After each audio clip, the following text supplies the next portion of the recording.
Assalamualaikum warahmatullahi wabarakatuh.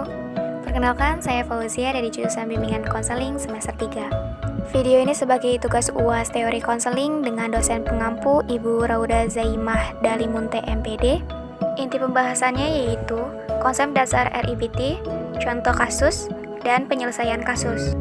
Konsep dasar RIPT. Menurut Gunarsa, konseling RIPT adalah usaha konselor memperbaiki cara berpikir konseli dengan mendidik kembali konseli dan melepas cara berpikir irasional dengan pemberian tugas dengan strategi untuk mengembangkan proses berpikir konseli. RIPT merupakan gabungan teori behavioral, humanistik, dan filosofis. Tokoh pelopornya yaitu Albert Ellis, yaitu seorang pakar psikologi kelahiran Pennsylvania. Perkembangan teori.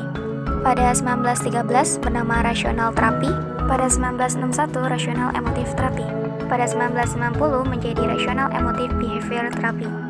Adapun tujuan konseling RIT menurut Ellis yaitu untuk menunjukkan kepada konseli bahwa pemikiran yang tidak masuk akal atau irasional adalah penyebab masalah konseli, sehingga konseli mengalami emosi yang tidak stabil.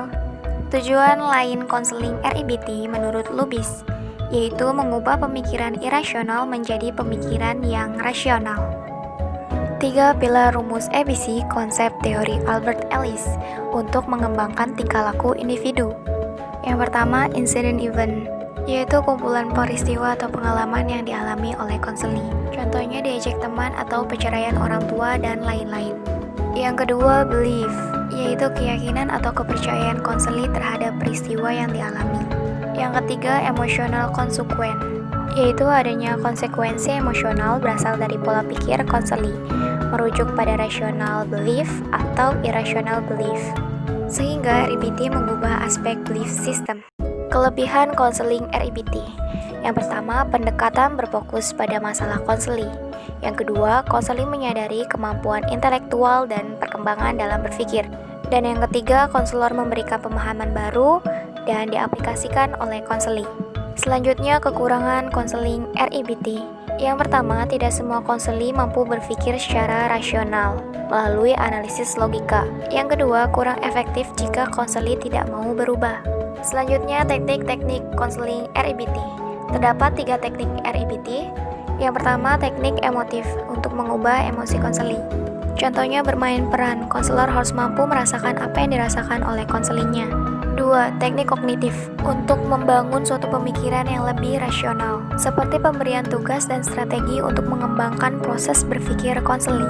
3. Teknik tingkah laku untuk mengubah perilaku konseli, seperti social modeling, membentuk perilaku baru melalui model sosial dengan cara imitasi dan observasi. Contoh kasus, dia adalah siswa LSLTA di Bumi Jaya, Cirua, Serang, Banten. Dia adalah anak kedua dari almarhum Armani. Sekarang ia tinggal bersama ibu, nenek, dan kakaknya. Dia mengalami cacat fisik di kaki kirinya, yang membuatnya sering diejek oleh teman-teman. Hal inilah yang membuat dia menjadi berpikir irasional dan sulit untuk bersosialisasi karena kondisi fisiknya sangat membatasi dirinya. Sehingga dia menjadi sosok yang pendiam dan tidak percaya diri. Dia memiliki keinginan untuk menghilangkan ketidakpercayaan dirinya. Lalu, bagaimana konseling pendekatan RIPT dapat mengatasi kasus ketidakpercayaan diri siswa? Hal ini akan dijelaskan melalui penyelesaian kasus.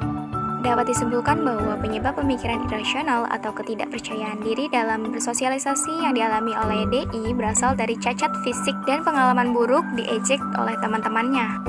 Namun, dia memiliki keinginan untuk berubah. Hal ini akan sangat membantu efektivitas proses konseling yang akan dilakukan. Selanjutnya yaitu penerapan langkah-langkah konseling RIPT dengan teknik kognitif. Diawali dengan tahap pengajaran, memberikan pemahaman ketidaklogisan berpikir konseli. Selanjutnya tahap persuasif.